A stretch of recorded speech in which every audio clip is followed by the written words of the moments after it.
Hi, ngayon ituturo ko how to connect Trust Wallet sa MFD.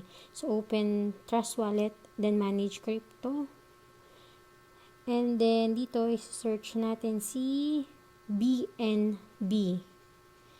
And then, ayan, BNB, maraming lumabas. Select natin si BNB Smart Chain. Ayan, click lang yung gilid para mag-on.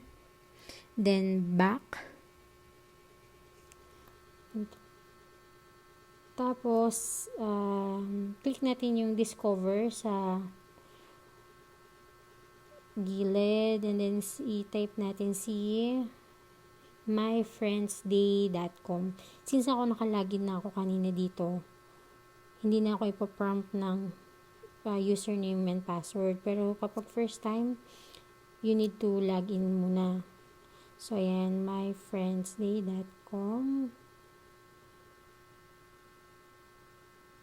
Ayan, i-connect na ako diretso. And then sa upper right corner ay nakalagay yung BNB network required. Ayan, sa upper right corner makikita nyo yung tatlong dot na pababa. Ayan, select nyo yun. Since I'm using iPhone, switch EVM network and then isi-select ko si BNB Smart Chain. Kung kayo naka-Android, network lang makikita nyo. Ayan, pagka-select ko kay BNB Smart Chain, ayan, wallet connected na. Ganun lang po kasimple. Thank you.